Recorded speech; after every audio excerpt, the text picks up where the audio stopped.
Welcome back to the channel. Today we are sharing a tour and a review of Disney's Contemporary Resort. This is a deluxe resort on the monorail loop, and it's always a mixed bag when it comes to opinions, as some people think it's completely nostalgic while others find it boring and outdated. Being the building with the monorail that runs through it is pretty cool, but is it worth the price? Let's take a look at Disney's Contemporary Resort so you can decide for yourself. As you enter on the ground floor, you'll find the newly renovated lobby. This is where you can check in, wait to be seated for Steakhouse 71, get coffee from Joffrey's, and it's also where you'll leave and enter for the buses.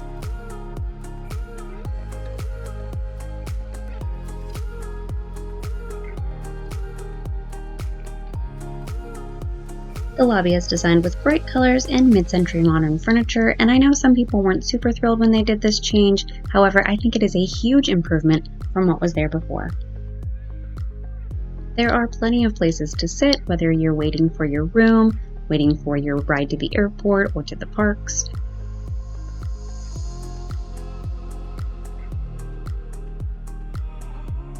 And there's even a little nook where you can watch TV while you're waiting as well.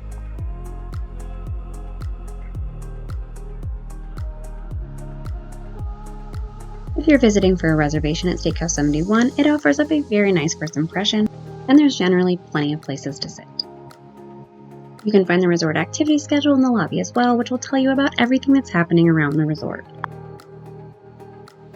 From level 1, you can take the escalator up to level 2, which there's not a whole lot going on up there, except for there are the conference rooms, and this is where you'll check in for California Grill. Or you can continue on up the escalators to level 4. And then this is where things get weird. If you're a resort guest wanting to use the fitness center, which is located on the 3rd floor, you can only access this floor via the elevator. And to get off of the 3rd floor, you have to get back on the elevator. There are no internal stairs here. When you arrive at the 4th floor, you will see all of the things that are the main hub of Contemporary. Chef Mickey's, Outer Rim, and the famous Grand Canyon mural by Mary Blair. You'll also find Contempo Cafe here, which is the resort's quick service restaurant. You can refill your resort mugs if you have them, you can get coffee, they serve breakfast, lunch, and dinner, and they often have some really good pastries in their pastry case as well.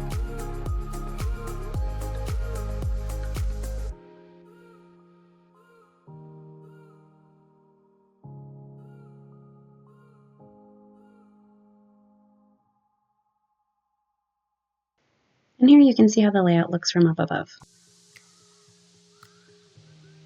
Bayview Gifts is the resort's gift shop at the Contemporary Resort. They have tons of standard merch, along with goodies, treats. They actually have a full bakery case. I think this is one of my favorite resort gift shops at Walt Disney World. And it's pretty big too, so it never really feels overly crowded to me, which I appreciate.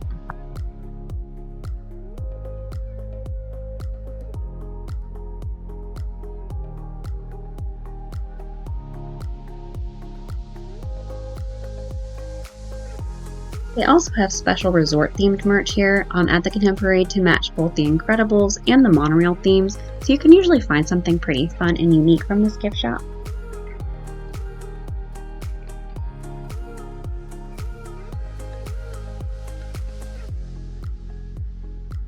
Fantasia is another gift shop here, and they sell mostly pins and some fun toys. There's also Fantasia Market over there in the corner that I forgot to get video of, and it sells mostly food and market items. Alright, let's take a look at the grounds, which can be accessed through the 1st floor. This iconic Mickey statue is a popular spot for guests to take photos. It's super cute. And here's a look at the main pool that has a monorail water slide. And right outside of the pool is the splash pad.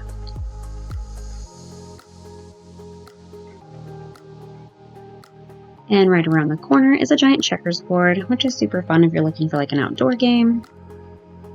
The grounds here are really pretty compact. Some resorts there's a lot of walking to do, get from place to place, and the grounds are more sprawling and spread out. Here everything's really kind of just in this one area. If you walk back towards the water, you'll see where you can rent boats or go on fishing excursions. And you'll find the dock where you can catch the boat that runs across Bay Lake to Fort Wilderness and Wilderness Lodge. There's some nice seating over here. And this area actually brings you around to the sandbar, which is the resort's pool bar and outdoor bar.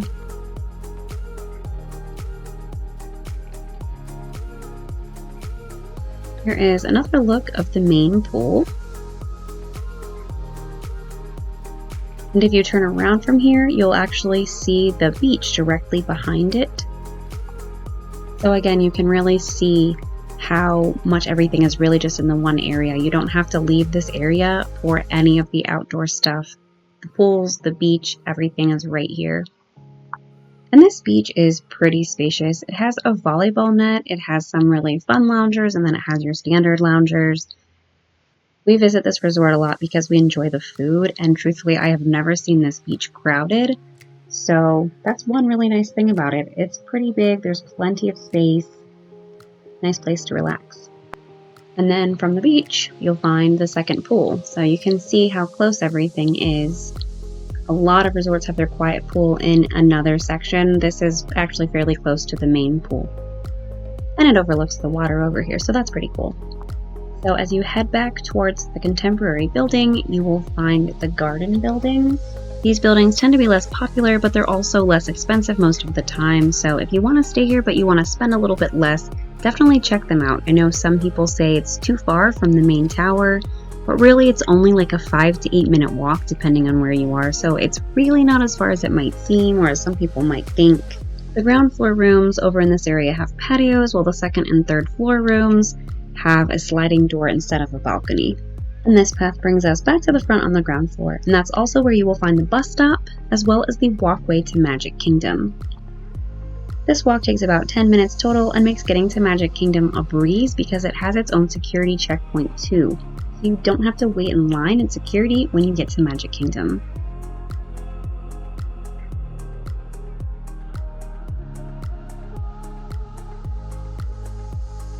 The Contemporary also is one of the resorts that gets to view the electrical water pageant, and if you've never seen it, it's super cute. It plays for all of the resorts on Seven Seas Lagoon and Bay Lake, so if you're staying at one of those resorts, just be sure to check out your resort's activity schedule to see what time so you don't miss it.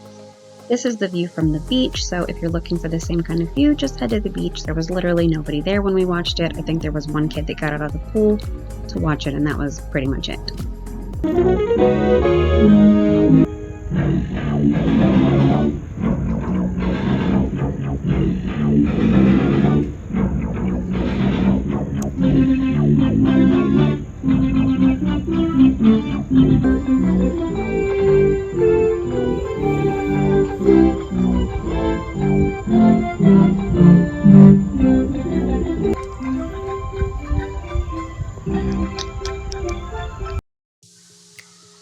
Some of the best views of Magic Kingdom fireworks can actually be seen from the Contemporary.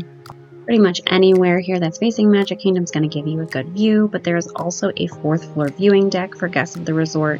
You can go down there, they pipe in the music, even though you can actually hear the music pretty well from Magic Kingdom. To stay at Disney's Contemporary Resort, you can expect to pay anywhere from $550 to over $900 per night, depending on when you decide to visit. Access to the monorail definitely makes it convenient for resort hopping or traveling to Epcot. Being able to walk to Magic Kingdom is fantastic. The guest rooms were recently reimagined to an Incredibles theme for those looking for Disney touches, and they are pretty cute.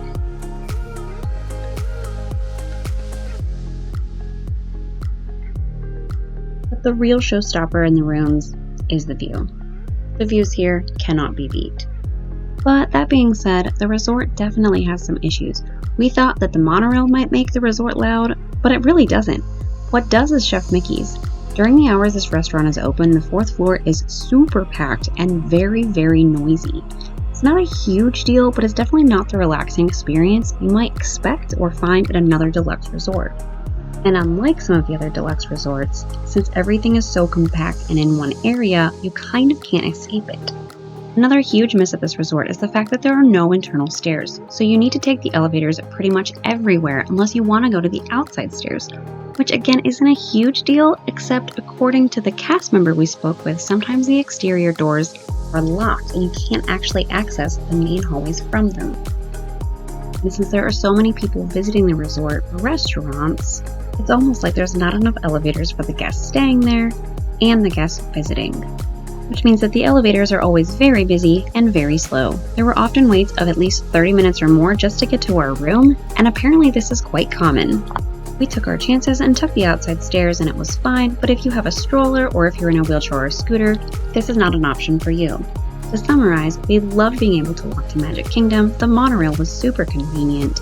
They have great restaurants here, the rooms are comfortable and spacious, and the fireworks views are incredible. However, this resort is expensive. There are constant issues with the elevators. It always feels busy. I feel it's very underwhelming when compared to other monorail resorts, and due to the poor layout and no interior stairs, it's just super inconvenient to get around. For us, this resort is just not worth the cost.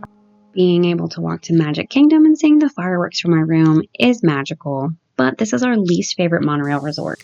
And it's really hard to justify the price of this resort when you can also stay at Wilderness Lodge, which is just a boat ride away from Magic Kingdom, for several $100s less per night. We know this is some people's favorite Disney resort, and that's totally fine. For us, it's just not worth it. Hopefully this video has helped you decide if you think it's worth staying there as well.